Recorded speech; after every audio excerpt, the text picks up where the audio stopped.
Hello दोस्तों, कैसे हैं आप सब। आई होप सब बढ़िया होंगे। स्वागत है आपका हमारे यूट्यूब चैनल सरकारी रिजल्ट पे।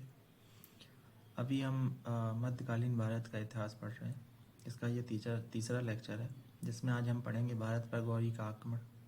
गौरी ने किस तरीके से भारत पर आक्रमण किया। इसके पहले हमने बिन मोहम्मद बिन कासिम, इस्लाम का उदय और गजनबी का आक्रमण, गजनबी के प्रमुख आक्रमण, उसके आर्थिक, राजनीतिक और सामाजिक क्या प्रभाव पड़े उसके आक्रमण के भारत पे, इसकी संस्कृति का लेन देन कैसे हुआ और किस तरीके से आक्रमण हुए, ये सारी जानकारी हम पिछली वीडियो में आपको दे चुके हैं। हमारे यूट्यूब चैनल पे अवेलेबल है। तो ये हमारे लेक्चर का तीसरा लेक्चर है। तो इसमें हम स्टार्ट करेंगे भारत का गौरी आक्रमण। भारत का गौरी आक्रमण, तो इसमें हम कुछ महत्वपूर्ण पॉइंट हैं जो पढ़ेंगे। सबसे पहले पढ़ेंगे हम मोहम्मद गौरी का परिचय। इसके बाद गौरी के प्रमुख आक्रमण, गौरी के बारे में और अन्य तथ्य, और गौरी के जो कुछ गुलाम थे, इसमें एक प्रमुख गुलाम था, वो था बख्तियार खिलजी। इसके बारे में पढ़ेंगे। और प्रमुख प्राचीन विश्वविद्यालय। जी, तो सबसे पहले हम इसमें इसका परिचय देखेंगे। परिचय क्या है। 1155 एडी में अलाउद्दीन हुसैन ने गजनी पर अधिकार किया, जहां सोच विश्व को जलाने वाला। ये एक इसका और उपनाम है, जहां सोच जिसका मतलब है विश्व को जलाने वाला। अलाउद्दीन हुसैन ने गजनी पर आक्रमण किया। 1163 एडी में अलाउद्दीन हुसैन का चचेरा भाई गियासुद्दीन गौर का शासक बना। 1173 एडी में शहाबुद्दीन मोहम्मद गौरी गजनी का शासक बना। कौन? शहाबुद्दीन मोहम्मद गौरी, जो कि बाद में भारत पर आक्रमण करेगा। गजनी का शासक बनता है शहाबुद्दीन मोहम्मद गौरी। 1175 एडी में गोमल दर्रे से भारत के मुल्तान पर प्रथम आक्रमण हुआ। गोमल दर्रे से भारत पर आक्रमण किया मोहम्मद गौरी ने। गौरी के भारत पर आक्रमण के कारण क्या क्या रहे हैं। साम्राज्य स्थापना इसका कारण है, और जो गजनबी हुआ था उसका कोई कारण नहीं था जिसमें उसका साम्राज्य स्थापना नियत रही। उसका केवल एकमात्र कारण था धन को लूटना, और एशियाई देशों में उसका अपना पूर्वी एशियाई देशों में उसको अपना साम्राज्य विस्तार करना था। भारत में केवल वह धन लूटने के लिए आया करता। लेकिन मोहम्मद गौरी का एक उद्देश्य ये भी था, साम्राज्य स्थापना, इस्लाम का प्रचार, धन प्राप्ति, और बड़े भाई ग्यासुद्दीन से हुआ समझौता कि वह पूर्व की ओर राज्य विस्तार करेगा। यानी कि इन दोनों भाइयों के बीच में एक समझौता हुआ, जो कि एक पूर्व की तरफ अपना साम्राज्य विस्तार करेगा, एक पश्चिम की तरफ साम्राज्य विस्तार करेगा।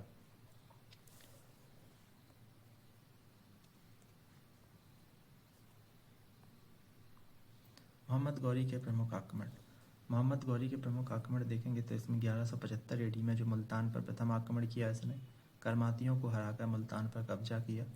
और 1178 एडी में जो इसने पहला आक्रमण किया वो था गुजरात पाटन पर आक्रमण करने के बाद दूसरा इसका आक्रमण चालुक्य वंश के राजा थे मूलराज द्वितीय, जिनकी संरक्षक थी माँ नायका देवी, उस पर आक्रमण किया।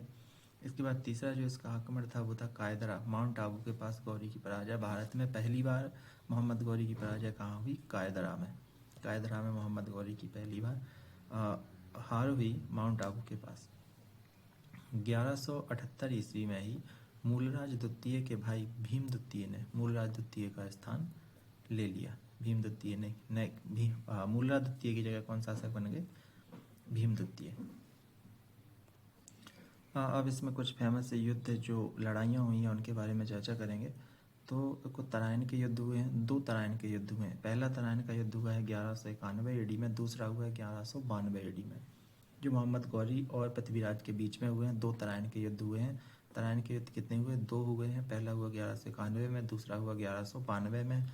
पहला मोहम्मद गौरी और पृथ्वीराज के बीच हुआ, और दूसरा भी मोहम्मद गौरी और पृथ्वीराज के बीच हुआ, जिसमें पहले युद्ध में, तराइन के प्रथम युद्ध में मोहम्मद गौरी पृथ्वीराज से हार जाता है।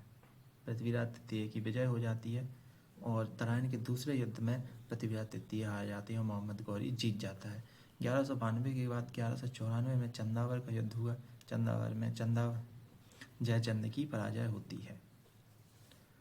तराइन के प्रथम युद्ध का प्रमुख कारण 1188 ईस्वी में गौरी का भटिंडा अभियान एवं तवर हिंद के किले को जीतना। गौरी ने एक भटिंडा अभियान चलाया था 1188 ईस्वी में, जिसके तहत वो पृथ्वीराज सिंह चौहान के साम्राज्य पे शासन करना चाहता था, लेकिन वहाँ पे उसके तराइन के युद्ध हुए दो, जिसमें पहले में वो हार गया और दूसरे में पृथ्वीराज चौहान हार गए।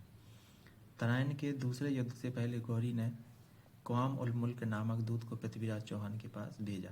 पृथ्वीराज चौहान के पास किस दूत को भेजा मोहम्मद गौरी ने? क़वाम उल मुल्क को।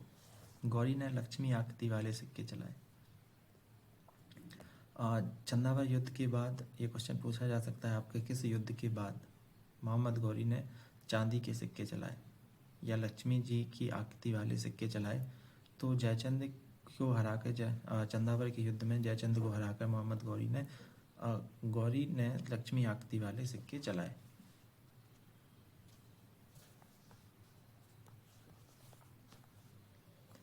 इसके बाद ये देखेंगे अभी इसमें 1213 ईस्वी में 1203 एडी में ऐबक ने चलाया कुतुबुद्दीन अभियान, कलिंजर अभियान चलाया। चंदेल शासक परमारी देव को हराकर 15 मार्च 1206 को खोखर सरदार द्वारा गौरी की हत्या कर दी गई। गौरी की हत्या होने के बाद भारत में दिल्ली सल्तनत की स्थापना की जाती है गौरी के गुलाम के द्वारा। गौरी के गुलाम 4 गुलाम होते हैं, इसकी चर्चा हम आगे वीडियो में करेंगे। और मोहम्मद गौरी की हत्या कब होती है? 1206 में खोखर सरदार द्वारा इसकी हत्या की जाती है। कुतुबुद्दीन ऐबक उसका एक गुलाम था जिसने कलिंजर अभियान चलाया था। अब इसके आगे मोहम्मद गौरी का गुलाम ही कुतुबुद्दीन ऐबक ही आगे दिल्ली सल्तनत की स्थापना करेगा, जिसने कलिंजर अभियान चलाया था 1203 में चंदेल शासक परमारी देव को हराकर। अन्य महत्वपूर्ण तथ्य के बारे में बात करेंगे तो दहलीवाल सिक्के एक तरफ कलिमा तथा दूसरी तरफ लक्ष्मी एवं नंदी की आकृति इसमें दिखाई देती थी। एक तरफ कलिमा तथा दूसरी तरफ लक्ष्मी एवं नंदी की आकृति। देवनागरी या मोहम्मद बिन कासिम ऐबक ने कुतुब उल इस्लाम मस्जिद बनाने के लिए दहलीवाल सिक्कों में मजदूरों को भुगतान किया। पृथ्वीराज व गौरी नाम के सिक्के उत्तर भारत में इक्ता या अख्ता प्रणाली चढ़ाई जाती थी। मोहम्मद गौरी ने कुतुबुद्दीन ऐबक को प्रथम अख्ता प्रदान किया था। अख्ता या इक्ता प्रणाली में कोई भी शासक अपने गुलाम को एक पर्टिकुलर जगह देता था, वहाँ उसको शासन करने या उसको वहाँ की जिम्मेदारी निभाने के लिए एक तरीके से उत्तराधिकारी बनाने का ये अख्ता प्रणाली होती है। इसके 4 गुलाम कौन कौन से थे? मोहम्मद गौरी के 4 गुलाम कुतुबुद्दीन ऐबक, जिसको लाहौर व दिल्ली का इलाका दिया गया शासन करने के लिए। दूसरा यलदौज था, जिसको गजनी की तरफ भेजा गया। तीसरा इसका गुलाम था कुबाचा को कच्छ व सिंध की ओर भेजा गया, वहाँ इसको शासन करने के लिए। और एक था बख्तियार खिलजी, जिसने बंगाल और बिहार पे शासन किया। तो इसमें 2 सबसे इम्पोर्टेंट है, कुतुबुद्दीन ऐबक और बख्तियार खिलजी।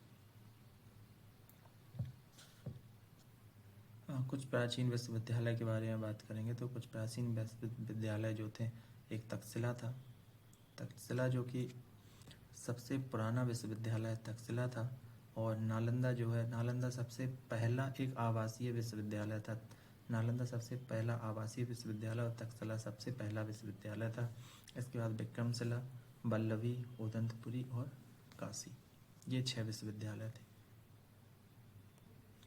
ये तक्षशिला के बारे में कुछ सामान्य सी जानकारी है जो आपके लिए काफ़ी इम्पोर्टेंट रहेगी। भारत का प्राचीनतम विश्वविद्यालय है। भारत का प्राचीनतम विश्वविद्यालय तक्षशिला। अवस्थिति वर्तमान पाकिस्तान के पंजाब प्रांत के रावलपिंडी जिले में सिंधु चनाब दोआब में है। वर्तमान में कहाँ है? पाकिस्तान में तक्षशिला। प्राचीन काल में गांधार देश की राजधानी हुआ करता था। मौर्य काल में उत्तरापथ की राजधानी। खोज किसने की? 1863 में अलेक्जेंडर कनिंघम द्वारा इसकी खोज की गई। अलेक्जेंडर कनिंघम को भारतीय पुरातत्वविद का जनक कहा जाता है। 1863 में अलेक्जेंडर कनिंघम ने तक्षशिला की खोज की। यहाँ के पाठ्यक्रम 60 से अधिक विषय शामिल थे। 60 से अधिक विषयों की यहाँ पे पढ़ाया जाता था। बौद्ध ग्रंथों के अनुसार धनुर्विद्या एवं चिकित्सा शास्त्र की शिक्षा हेतु तक्षशिला सर्वाधिक प्रसिद्ध था। अश्वघोष के अनुसार यहाँ नित्य चिकित्सा की जाती थी। जो कुछ विद्वान थे, फेमस विद्वान, उनके बारे में चर्चा है। जीवक थे। जीवक बिंबिसार के राजवैद्य या बाल रोग विशेषज्ञ थे। जीवक चरक थे। चरक कनिष्क थे, राजवैद्य थे। चरक संहिता जिन्होंने लिखी है। पाणिनि महान संस्कृत के व्याकरण 8 अध्याय की इन्होंने रचना की। पाणिनि ने पतंजलि महाभाष्य के लेखक और योग सूत्रों के संकलन करता। बरुचि कात्यायन 8 अध्यायी ग्रंथ के वर्तिकाकार। कौशल नरेश प्रसेनचित कौटिल्य, चंद्रगुप्त मौर्य, वसुबंधु बौद्धाचार्य, द्वितीय बुद्ध। अभिधर्मकोश नामक ग्रंथ इन्होंने लिखे हैं वसुबंधु बौद्धाचार्य ने। तो ये यहाँ के कुछ फेमस स्टूडेंट रहे हैं जिन्होंने यहाँ पे पढ़ाई की है। जीवक, चरक, पाणिनि, पतंजलि, बररुचि, कात्यायन, कौशल, नरेश, प्रसेनजित, कौटिल्य, चंद्रगुप्त मौर्य और वसुबंधु बौद्धाचार्य। द्वितीय बुद्ध कहा जाता है वसुबंधु बौद्धाचार्य को, इन्होंने अतिधर्मकोश नामक ग्रंथ की रचना की है। इसके बाद आता है दूसरा विश्वविद्यालय जिसका नाम है नालंदा। नालंदा विश्व का सबसे पहला आवासीय विश्वविद्यालय है, जिसको बौद्ध में क्या कहते हैं, महाविहार कहा जाता है। विश्व का पहला आवासीय विश्वविद्यालय नालंदा, और सबसे पहला विश्वविद्यालय वो है तक्षशिला जो अभी पाकिस्तान में है। स्थापना इसकी किसने की थी नालंदा की? गुप्त शासक कुमारगुप्त द्वारा नालंदा की स्थापना की गई। ये केंद्र किसका है? बौद्ध महायान शाखा का केंद्र है। इसमें पाली भाषा पढ़ाई जाती थी और प्रमुख भाषा पाली थी। अवस्थित थी राजकीय नालंदा जिला, ये अभी बिहार में है। महायान शाखा का ऑक्सफोर्ड कहा जाता है। बख्तियार खिलजी ने नालंदा पर आक्रमण कर पुस्तकालय में आग लगवा दी। नालंदा विश्वविद्यालय की पुस्तकालय को बख्तियार खिलजी द्वारा जला दिया गया था। बख्तियार खिलजी जो कि मोहम्मद गौरी का एक गुलाम था, जिसको बंगाल असम वाला इलाका राज्य करने के लिए दिया गया था सबसे पहले मोहम्मद गौरी की मृत्यु के बाद, जिसकी मृत्यु 1206 में हुई थी। प्रधानमंत्री मोदी द्वारा 19 जून 2024 को विश्वविद्यालय के नए परिसर का उद्घाटन किया गया।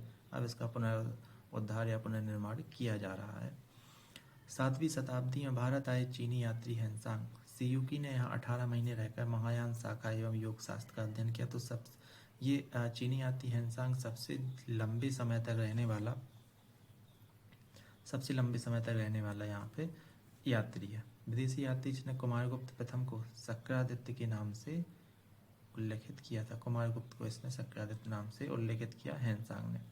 यहाँ के प्रसिद्ध आचार्य कौन थे? धर्मपाल, शीलभद्र, चंद्रपाल, गुणमती, स्थिरमती, प्रभामती, जिनमित्र, ज्ञानचंद्र, नागार्जुन, ये कुछ वहाँ पे प्रसिद्ध आचार्य रहे हैं। इसके बाद तीसरा जो विश्वविद्यालय वो है विक्रमशिला। विक्रमशिला पूर्व नियोजित व आवासीय महाविहार, बौद्ध धर्म की वज्रयान शाखा से संबंधित। जो आपका विक्रमशिला नालंदा था वो था आपकी महायान शाखा से संबंधित, बौद्ध धर्म की महायान शाखा से संबंधित था आपका नालंदा विश्वविद्यालय। और इसके विक्रमशिला आपका क्या है? वज्रयान शाखा से संबंधित। अवस्थिति वर्तमान बिहार में, ये भी बिहार में है, नालंदा बिहार में है, विक्रमशिला बिहार में है और तक्षशिला आपका भी पाकिस्तान में है वर्तमान में। स्थापना 8वीं से 9वीं शताब्दी में बंगाल के पाल वंशीय शासक धर्मपाल द्वारा विक्रमशिला की स्थापना की गई। अन्य नाम इसका शिला संगम है। विषय व्याकरण, तर्कशास्त्र, दर्शन शास्त्र, न्याय, कला, आयुर्वेद, तंत्र शास्त्र, वेद, उपनिषद आदि की इसमें शिक्षा दी जाती थी। 1203 में बख्तियार खिलजी के नेतृत्व में मुस्लिम आक्रमणकारियों ने बख्तियार खिलजी ने नालंदा को और विक्रमशिला दोनों विद्यालयों को तोड़ने का काम किया है। इसको 1203 में इसको भी तोड़ा।